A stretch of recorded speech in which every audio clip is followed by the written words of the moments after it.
ሰለምኩ ነኝ ስላልክ ማለት ነው። አስቀድሞ ምን ነበር እምነት? እሺ ኦርቶዶክስ ነበር። ኦ ኦርቶዶክስ። ክርስትና ስም ማን ነበር? እኔ ኤልያስ።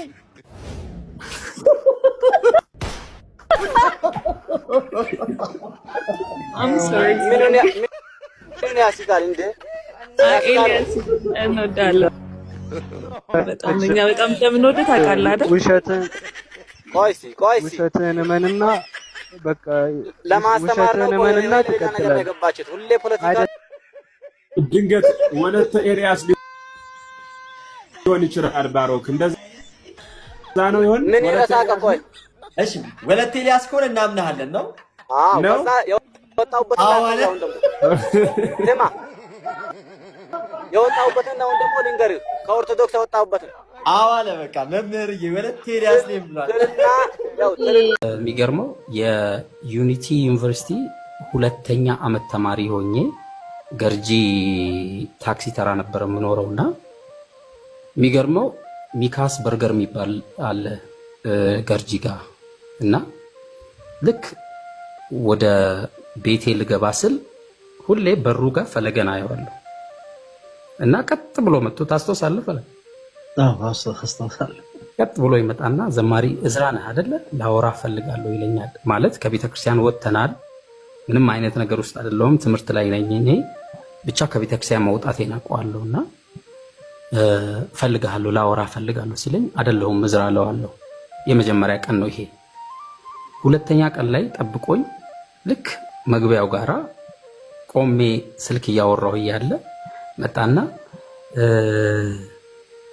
አይኖ ይገባኛል ብዙ ተጽዕኖ እንደነበረብህ በጣም ብዙ ነገሮች እንደነበሩብህ፣ ግን የቤተክርስቲያን ትምህርት ብንነጋገር እንደዚህ ብንሆን ያልተረዳው ነገር ካለ ወይም ደግሞ ጥያቄ የሆነብህ ነገር ካለ ወይም ደግሞ እንደው በቃ በጣም በዚህ ጉዳይ ማውራት ፈልጋለሁ የምትለው ነገር ካለ ካላወራን ይለኛልና እየው ማለት አይደለም በቃ ብቻ ኢግኖር አድርጌው ገባው። ሁለተኛ ቀን ሶስተኛ ቀን ላይ በጣም በተደጋጋሚ በጣም ነው የሚወድህ ምዕመኑ፣ ቤተክርስቲያን በጣም ነው የምትወድህ፣ በአንዳንድ ነገሮች ምክንያት ከቤተክርስቲያን መራቅ የለብህም ብሎኝ ለረጅም ሰዓት አስታውሳለሁ። በርጋ ቆመን አወራን ከሱ ጋርና ምን ያህል ለቤተክርስቲያን ትጋት ቢኖረው ነው ይሄ ልጅ አንደኛ ነገር አይደለሁም እያልኩ ኢግኖር እያረኩት ነው።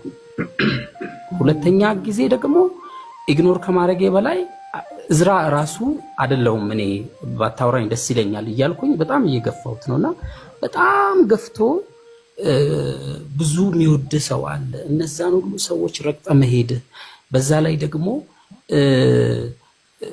ያልገባህ ነገር ካለ ላስረዳ እችላለሁ። በጣም ትንሽ ነው አስታውሳለሁ። ይዛኔ በጣም ቀጭን ነበር፣ እንደዚህ እንኳን አልነበር። ትክክል። በጣም ቀጭን ነው። አንድ ፎቶ አለ ማዘር ለቃው ነበር ሰሞኑንና እያየው እየሳኩ ነበርና በጣም ለቤተክርስቲያን ቅናት ከመኖሩ የተነሳ የጠፉ ወንድሞችን ምን ያህል እንደሚፈልግ ልቤ ያውቃል። ትላንት ወዲያ የነበረው መርሃ ግብር ላይ ለመሰከር ፈልጌ አጋጣሚ ሆኖ በጣም ቢዚ ስለነበር አልገባሁምና ለቤተክርስቲያን የሚያስፈልጉ ወጣቶች መሃል ፈለገ አንደኛውና ብቸኛው ነው። እነ ልደት ቢኖሩም ማለት ነው።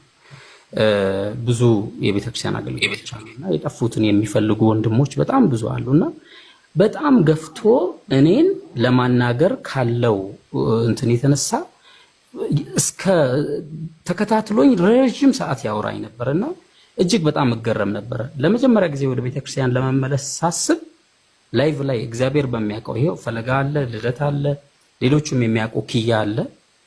ለመጀመሪያ ጊዜ ወደ ቤተክርስቲያን ለመመለስ ልቤን ሳቀና ቀጥታ ላይቭ ላይ ገባሁት ፈለገ ጋር ነው። የዘመርኩትን መዝሙር ታስታውሳለህ? ፈለገ የኔ መዝሙር ነው። በብርታት አለ በግርማና የእመቤታችንን መዝሙር ነው የዘመርኩት። አየዋት ባይኔ አሻግሬ ለመጀመሪያ ጊዜ ወደ ቤተክርስቲያን ለመመለስ ሳስብ ደውዬለት ወደ ቤተክርስቲያን መመለስ ፈልጋለሁ ሲለኝ ስለው በጣም አበረታቶኝ አለን ወንድሞች በጣም ብዙ ናቸው፣ ቤተክርስቲያን በጣም ነው የምትወድህ፣ ቤተክርስቲያን እንደዚህ ትምህርቷ ንጹህ ነው፣ አንተ ለቤተ ክርስቲያን ልብህን ካቀናህ ብሎ በጣም ያበረታታኝ ነበርና የወደቁ የተረሱ ወንድሞችን የሚያበረታታ ወንድም ነውና አንዳንድ ጊዜ ፈተናዎች ይመጣሉ። ስትሰራ ነው ፈተናዎች የሚመጡት። እኔ አንዱ ምስክር ነኝ፣ በአንተ ለመለወጤ አንዱ ምስክር ነኝ። ምንም አዲስ ነገር የለውም። እኔ ወንጌል የማውቅ እኔ ቤተክርስቲያን ላይ ያደግኩ ልጅ እንደዚህ በአንተ ትምህርት በአንተ አገልግሎት ከተለወጥኩኝ በጣም ብዙ ደግሞ እየተለወጡ ያሉ ወንድሞች አሉ ማለት ነው። መላ ኦርቶዶክሳውያን በቀደም ለታ ለተከበረው ለቅዱስ ሚካኤል ክብረ በዓል እንኳን አደረሳችሁ ያልኩት ብዙዎች ስተት ነው እንዴት እንዲህ ትላለህ ብለህ ገስጸውኛል። ደግሜ ላለው ኦርቶዶክሳውያን እንኳን አደረሳችሁ ለቅዱስ ሚካኤል፣ ለቅዱስ ገብርኤል የሚያድርሳችሁ፣ ለድንግል ማርያም ረተ ቀንም ያድርሳችሁ። ከልቤ ነው ማወራ። ኦርቶዶክስ ቤተክርስቲያን በቀኖናዋና በስርዓቷ በቀረጸችው ቀን ነው ታኅሳስ 29 ገና ነው ብለህ እንኳን አደረሰ የምትባባለው። ኦርቶዶክስ ቤተክርስቲያን ሚያዝያ 7 ፋሲካን ካረገች ሚያዝያ 7 እንኳን አደረሰ ትባባላለህ። በቀንና በአቆጣጠሯ ደግሞ በ12 ነው ካለች በ12 አብረ ነው ቀን እየቀየርክ እንኳን አደረሳችሁ የምትባባለው አብረ። አሁን መተግል እዚህ ጋር የሚካኤል እንዴት ትላለህ? እኔ አሁን ምንም አይነት ጥያቄ የለኝም። በጣም ነው የምከታተለው ትምህርታችሁ ከምልህ በላይ የየሁላችሁን ገብቼ ነው የምከታተለው። ግን ምን አለ መሰለህ አውቅ ያለው ገብቶኛል፣ ምን አይነት እምነት ውስጥ እንዳለው ተረድቻለሁ፣ ስህተት ላይ እንደቆምኩም አይቻለሁ። ግን የሆነ ማስተካከል ነገር ያለ ነገር ስላለ ያንን ነገር እንዳስተካክልና እንድመጣ እንደደምረው እኔንም እግዚአብሔር እንዲረዳኝ እንድጸልይ ነው። ልደትን አውቀዋለሁ። ምናልባት እሷ ላያቀኝ ይችላል። ተገናኝተን እናውቃለን። አዲስ አበባ ነሽ? አይደለሁም፣ ናዝሬት። በጣም ጥሩ ደስ ይለናል። እኛ ምንፈልገው ይሄንን ነው። ሰው መርምሮ አጥንቶ ወደ እውነት እንዲመለስ እውነትን እንዲይዝ ነው የምንፈልገውና በርቺ። ፎሎ አድርጊ፣ እዚህ ያሉ መምህራንን ልደትም ፎሎ አድርጊ፣ እሱም ይመልስልሻል፣ እኔም ፎሎ መልስልሻለሁ እና እናወራለን። ማንኛውንም ጥያቄ ልጠይቂን ትችያለሽ። እግዚአብሔር በረዳን መልኩ ከቻለን እንመልሳለን፣ ካልሆነ ደግሞ እንወስዳለን። በምታስተምሩት ነገር ማንንም ትንሳለል ተምሬያለሁኝ። ጥሩ ነገር ነው ያስተማራችሁ። ኦርቶዶክስ ነበርሽ? አዎ በፊት። ኦኬ። ተወጣሽ ምን ያህል ጊዜ ሆነሽ? 15 ዓመት ኦልሬዲ 14 15። እኔና አንቺ በአካል ተዋውቃለን? አዎ 4 ኪሎ የሆነ ምግብ ቤት አንተንም ያውቃል። እንደውም ለአንቺ ክርስትና ስትልሽ ነው የምመጣው ብለህ ኧረ እኔ ራሴ ልዩ ሲጄ ማስተምርሽ ያን ብለህ እንትን ብያለሁ። ጋዲንም እከታተላለሁ፣ ሁላችሁንም እከታተላለሁ። ባይዘውና ብዙ ነገሮችን እንዳቅ ረድታችሁኛል። ስሙ መጥቀስ የማልፈልገው እዚህ ያለ ወንድም ያለ ከምንም በላይ ብዙ ነገሮችን እየነገረኝ ያው አስታውሳህ ልደት አዎ። እና እግዚአብሔር እየረዳኝ ነው። ግን በእኔ ምክንያት ብዙ ፋሚሊ የመጡ አሉ በዚህ እምነት ውስጥ። ለእነሱ ብዙ ማስተማር ያለብኝ ነገር አለ፣ መንገር ያለብኝ ነገር አለ። ከዛ አንጻር ያው ጸልዩልኝ ብቻ። በአንደኛ ዮሐንስ መልእክት ምዕራፍ 1 ቁጥር 8 ላይ ኃጢአት የለብንም ብንል ራሳችንን እናስታለን፣ ከኃጢአታችን ብንናዘዝ ኃጢአታችንን ይቅር ሊለን ከአመፃም ሁሉ ሊያነጻን የታመነና ጻድቅ ነው ይላል። እንዲሁም በዮሐንስ ወንጌል ምዕራፍ 6 ቁጥር 54 ላይ ስጋዬን የበላ ደሜን የጠጣ የዘላለም ሕይወት አለው፣ እኔም በመጨረሻው ዘመን አስነሳዋለሁ። ስጋዬም እውነተኛ መብል ደሜም እውነተኛ መጠጥ ነውና ስጋዬን የሚበላ ደሜን የሚጠጣ እርሱም በእኔ ይኖራል፣ እኔም በእርሱ እኖራለሁ ይላል። እነኚህን የመጽሐፍ ቅዱስ ክፍሎች መሰረት አድርጋ የኢትዮጵያ ኦርቶዶክስ ቤተክርስቲያን ከሰባቱ ሚስጥራተ ቤተክርስቲያን አንዱ በሆነው በሚስጥረ ንስሐ ኃጢአታችንን እንድንናዘዝ አድርጋ ከአምስቱ አዕማደ ሚስጥራት አንዱ በሆነው በሚስጥረ ቁርባን አማናዊ የሆነውን የክርስቶስን ቅዱስ ሥጋ እንድንበላ አማናዊ የሆነውን የክርስቶስን ክቡር ደም እንድንጠጣና የዘላለም ሕይወት እንድንወርስ ታደርጋለች። ታዲያ ይህች ቤተክርስቲያን ስህተቷ ምኑ ላይ ነው? መጽሐፍ ቅዱሳዊስ አይደለችም የምትባለው ምን ላይ ነው? ከህመሙ እያገገመ ያለው ጋዜጠኛ ቴዎድሮስ ካሳሁን 100 ሺህ ብር ለቤተክርስቲያን ለግሷል። ከተሰበሰበልኝ ብር ላይ 100 ሺህ ብር ለዳንኩበት ቤተክርስቲያን አስገባለሁ። ከዚህ በኋላም ሰርቼ ከማገኘው 1/10ኛውን አክፋ ለተቀበለችኝ ቤተክርስቲያን እሰጣለሁ ብለዋል። ቤተክርስቲያን ከጎኑ እንደነበረች በመንፈሳዊም ሆነ በሞራል ድጋፍ እንዳበረታችው ገልጿል። አሁን ሲያገግም ደግሞ ውለቷን ባለመዘንጋት ትንሽም ቢሆን ለረዳችኝ ቤተክርስቲያን ለመስጠት ወስኛለሁ። እውነተኛ ምስጋና የመንፈሳዊነት ጥግና እምነትና ቁርጠኝነቱን ያሳያል። ውለቷ አለብኝ ያለው ጋዜጠኛው ከዚህ በኋላም ሰርቼ ከማገኘው 1/10ኛውን አክፋ ለተቀበለችኝ ቤተክርስቲያን እሰጣለሁ ሲል ተናግሯል። የምንሰጥ ነገር የለም። የምንሰጥ መስቀል ነው የምንሰጥ። ቤተክርስቲያን አንገት ላይ ወርቅ አልታሰረም። ታስሮላል፣ አልታሰረም። መኪና ገዝቶ የሰጠ ሰው የለም። ገንዘብ ተሰባስቦ ኦኬ 1 ሚሊዮን ብር እንዲሁ አልተባልክ። የምንሰጥ መስቀል ነው የምንሰጥ። ውዱ ስጦታችን መስቀል ነው። ውዱ ስጦታችን የክርስቶስ ክቡር ሥጋ ክቡር ደም ነው። ከዚህ በላይ ስጦታ የለንም። ድሃዎች ነን። በስጋ ባለጸጎች አይደለንም። ምንም የምናደርግልን ነገር የለም። ደም እንዳትጠብቅ የለም። ድሃዎች ነን። ግን ደግሞ በመንፈስ ደግሞ የበረታን፣ በመንፈሳዊ ጸጋ ደግሞ ሀብታሞች ነን። በመስቀላችን ሀብታሞች ነን። በክቡር ሥጋ በክቡር ደግሞ ሀብታሞች ነን። መስቀል እንሰጥሃለን። መስቀልን ተሸክመ ተከተለን። ጭብጨባ፣ ውዳሴ፣ ሙገሳ፣ ሆይ ሆይ እንዳትፈልግ ደሜ። እነዚህ ሁሉ ያሰናክለዋል፣ ሐሳብን ይሰርቁታል። እነዚህ ሁሉ ከጀመርከው መንገድ ያስቆመዋል። የብዙ ሰዎች ውድቀት፣ የብዙ የኛ ችግር ጭብጨባ፣ አድናቆት፣ ሙገሳ መፈለግ ነው።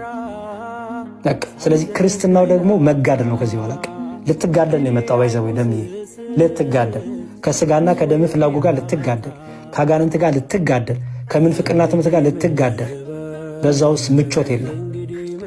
ጭብጨባ ከበዛብህ ሽሽ፣ አድናቆ ከበዛብህ ሽሽ። ደሜ አልፈልግም በላቸው። የሚያደንቁ ሰዎች አልፈልግም፣ ጸልዩልኝ፣ አበርቱኝ በላቸው።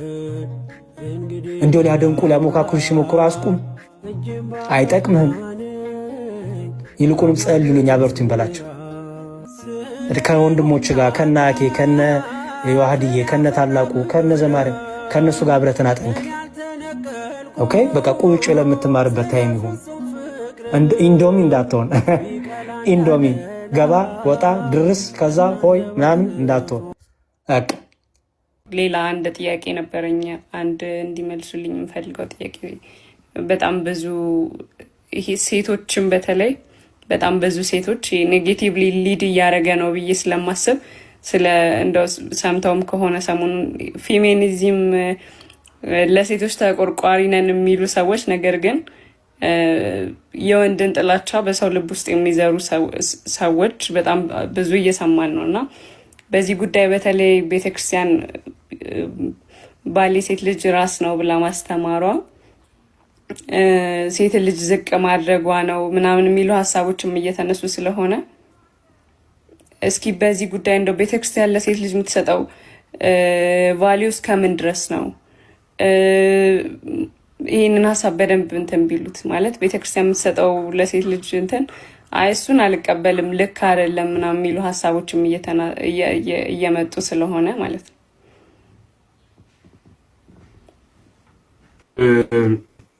ጥሩ ጥያቄ ነው። አብዛኛው ግን ያው እንደው ካገኘሁት ሰሞኑን ድንቅ ጥያቄ ነው። በነገራችን ላይ እኔም ከምፈልገው ጥያቄ አንዱ ጥያቄ ነው።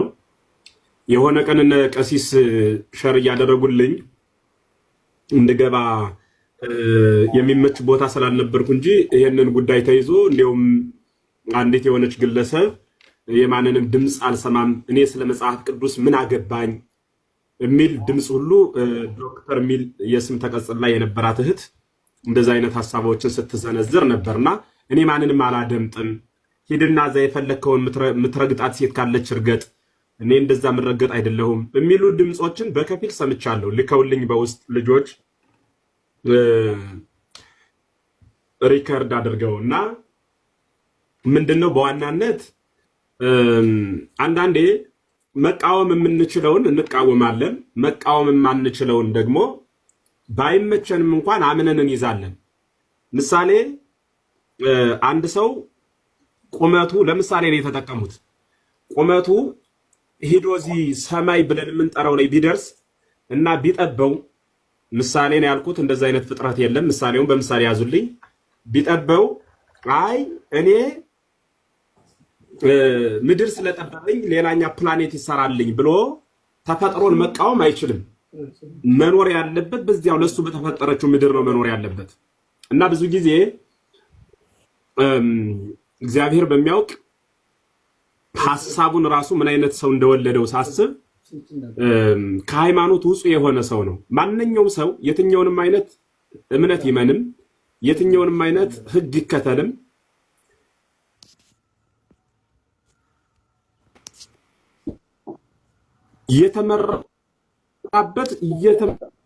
እየተመራበት ያለው ህግና የሚመራበት ህግ የወጣበት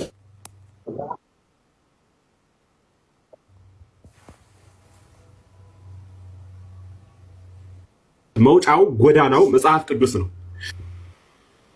መጽሐፍን የለቀቀ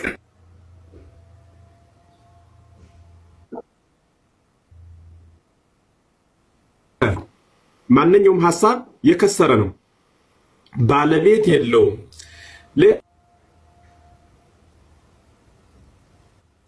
ድምጽ እየተቆራረጠ ነው መሰለኝ አይደል? ቆራረጠ። የትኛውም ሐሳብ መነሻው መጽሐፍ ቅዱስ ስለሆነ መጽሐፍ ቅዱስን መሰረት አድርገን እንከራከር። ኦኬ አሉ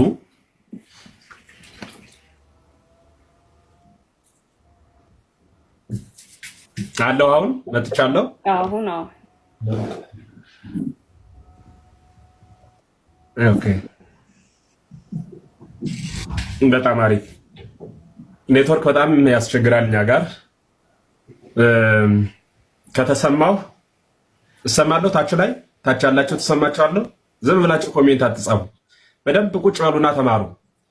ገና እየተናገርኩ ለዛ ገና ለምናገረው ንግግር የሐሳቡን ፍጻሜ ሳትሰሙ ኮሜንት ከምትጽፉ ዝም ብሎ ቁጭ ብሎ መማር መልካም ነው። እግዚአብሔር በሚያውቅ ጆሮ አይሞላም እኮ የጆሮ ደግነቱ አለመሙላቱ ይላሉ አበውና እንደ ዘመኑ ሚሞሪ ፉል ስለማይል ቁጭ ብሎ ማድመጥ ይጠቅማል። እግዚአብሔር በሚያውቅ የእውቀት ልደት የሚቋረጠው በመቃብር ነው። የስጋ ልደት ነው በእናት ትብት የሚቋረጠውና እስከ ዕለተ ሞት ድረስ ለማወቅ ራስን ማስጣር ከምንም በላይ አስፈላጊ ስለሆነ ቁጭ ብላችሁ በደንብ ለመማር ሞክሩና መጽሐፍ ቅዱስን ራሱን መቃወም ተፈጥሮን መቃወም ነው። ተፈጥሮን መቃወም ደግሞ ራሱን ባለቤቱን እግዚአብሔርን የመቃወም ስራ ነው ሐሳቡ።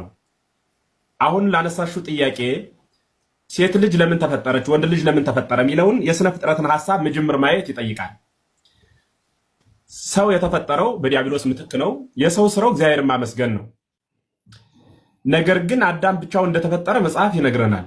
አዳም ብቻውን ከተፈጠረ በኋላ በስምንተኛው ቀን ወይቤ እግዚአብሔር ይኮነ ሰናይ ለጓለ እማዩ ይንበር ባሕቲቱ ንግበር ሎቱ ቢጸ ዘትረድኦ ሚል ቃል መጣ። እግዚአብሔር ሰው ብቻውን ይኖር ዘንድ መልካም አይደለምና የምትረዳው ሴት እንፍጠርለት ብሎ የምትረዳ ሴት እግዚአብሔር ለሰው ፈጠረ። ለማን? ለአዳም። ማንን? ሔዋን። ከዛ ሔዋን ወደ እርሱ ከመጣች በኋላ ምን ሁና ነው የመጣችው? ረዳት ሁና ነው የመጣችው። እንደተባለው ግን እንደተፈጠረች ረዳት ሳይሆን የሆነችው ለሞቱ ምክንያት ነው የሆነችው። ለሞቱ ምክንያት ሆና ከእግዚአብሔር ቤት ከገነት ለመባረሩ ምክንያት ሆና ወጣ። ከወጣ በኋላ በብሉይ ኪዳን ሴት ልጅ በጣም ክብር ያጣችበት ከገነት ያወጣሽን አንቺ ነሽ ተብላ የምትገፋ፣ የምትሰደብ፣ የምትወቀስበት ዘመን ነበረ። ጌታችን መድኃኒታችን ኢየሱስ ክርስቶስ እርሱን በአዲስ ኪዳን መጥቶ አጥፍቶ ሂዷል። ግን ደግሞ ሲሄድ ስርዓት ሰርቶ ሕግ አውጥቶ ተናግሯል። ምሳሌ አሁን እነዚህ የጠራሻቸው ግለሰቦች ለሴት ልጅ መብት ተሟጋች ነን ብለው የመጡ ሰዎች ሴት ለምን አትሰብክም? ሴት ለምን አታስተምርም? ሴት ለምን እንዲህ አታደርግም? ቤተ መቅደስ ለምን አትገባም? ብለው ለሴት መቆርቆር በሚመስል ያመጡት ያነሱት ሐሳብ አለ። አንደኛ ጌታችን መድኃኒታችን ኢየሱስ ክርስቶስ በካህናት በወንድ በኩል ካህንነትን እንደሚሾም የተናገረበት ምስጢር ራሱን በወንድ በኩል መግለጹ ነው። ራሱን በወንድ በኩል በወንድ ጾታ እግዚአብሔር እኮ በሴት ጾታ በኩል መወለድ ይችላል። በሕግ አምላክ ብሎ የሚከሰው አትመጣም ብሎ የሚያግደው የለም። ራሱን በወንድ ጾታ ያደረገው ስርዓተ ክህነትን ለወንዶች እንደሰጠ ማረጋገጫ ነው። ሌላም ብዙ ምስጢር መጥቀስ እንችላለን። የፈለግኩት እሱ ስላልሆነ ወደ ዋናው ልምጣና ሴት በሐዲስ ኪዳን ተቆርቋሪ ሆነው ሴት ለምን አታስተምርም ይላሉ።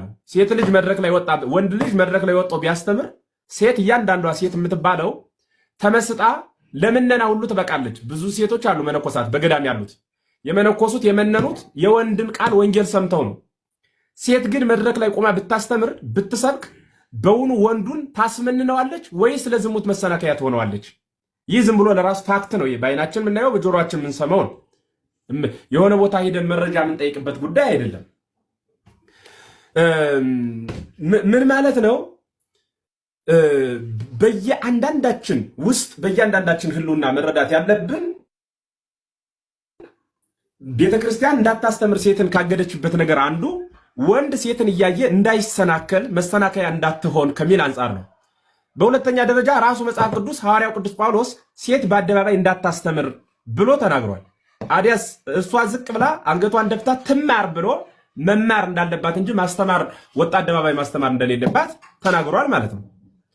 ከዛ ውጭ ምናልባት እነዚህ ሰዎች እኔ ሳልረዳቸው ቀርቼ በዓለም አደባባይ ጥቃት የሚደርስባቸው ተገደው የሚደፈሩ በልዩ ልዩ አላስፈላጊ ሁኔታዎች ውስጥ በዱላ የሚቀጠቀጡ የተለያየ ፊታቸውን ሊለውጥ የሚችል ወንዱ ጉልበቱን ተጠቅሞ አሲድ መድፋት ወዘተ መሳደብ፣ መርገጥ፣ እንደ ካልእት ወይም እንደ ሁለተኛ ፍጥረት መቁጠር፣ እሷን እንደ ሰው አለማክበር እንዲህ አይነት ነገሮች ለሚደረግባቸው ሴቶች መደብደብ ነውር ነው። አሲድ መድፋት ነውር ነው። አስገድዶ መድፈር ነውር ነው። እንደ በታችን እንደ ሁለተኛ ፍጥረት መቁጠር ነውር ነው። የተገኘነው ከሰው እንደመሆናችን ሰው ነን። ጾታችን ሊከበር ይገባል። ለዓለም መራባት መብዛት ምክንያት የሆን እኛው ነን። የተፈጠርነው በእግዚአብሔር እጅ ነው። ፓፕሪካ ውስጥ ተመርተን የመጣን አይደለንም። ስለዚህ ሴቶች ይሄ መብት ሊጠበቅላቸው ይገባል ከሆነ ከነሱ ይልቅ ቤተክርስቲያንም ሰውን ስለማክበር ስለምታስተምረን ከቋንቋ በላይ እናከብራችሁ እንወዳችሁማለን ማለት ነው። አይ እንደሱ አይደለም እኛ ሊቀ ጵጵስና ይገባናል፣ እኛ እንዲህ ማድረግ በመላላክ ደረጃ መላላክ ይገባል። ምናልባት እነ ፌቨን የምትባል ቆሮንቶስ ውስጥ የምትኖር ሴት ነበረች። የሐዋርያው ቅዱስ ጳውሎስ ለሮም ሰዎች የጻፈውን መልእክት ይዛ የሄደች ማለት ነው። ሐዋርያው ቅዱስ ጳውሎስ እችን ሴት ለምንድን ነው ለመልእክት መላላኪያ ሲጠቀማት የነበር ከተባለ ምስጢሩ ምንድነው? ጌታችን መድኃኒታችን ኢየሱስ ክርስቶስ በመዋዕለ ሥጋዌው በስጋ በተገለጸበት ወይም 30 ዓመት ሞልቶት ማስተማር በሚዘዋወርበት ጊዜ 12 ሐዋርያት 72 አርድእት ሲመርጥ ከነዚህ መካከል 36 ደግሞ ቅዱሳት አንስትን መርጧል። ስለዚህ ሐዋርያት ደግሞ ያንን አብነት አድርገው የሚላላኩ የሚያግዙ ሴቶችን አስነስተው ሲልኳቸው ሲያግዟቸው ነበር። በቤታቸው ያርፋሉ፣ ስርዓት፣ ሕግ ያስተምራሉ ማለት ነው። ሴትነት የሚናቅ አይደለም።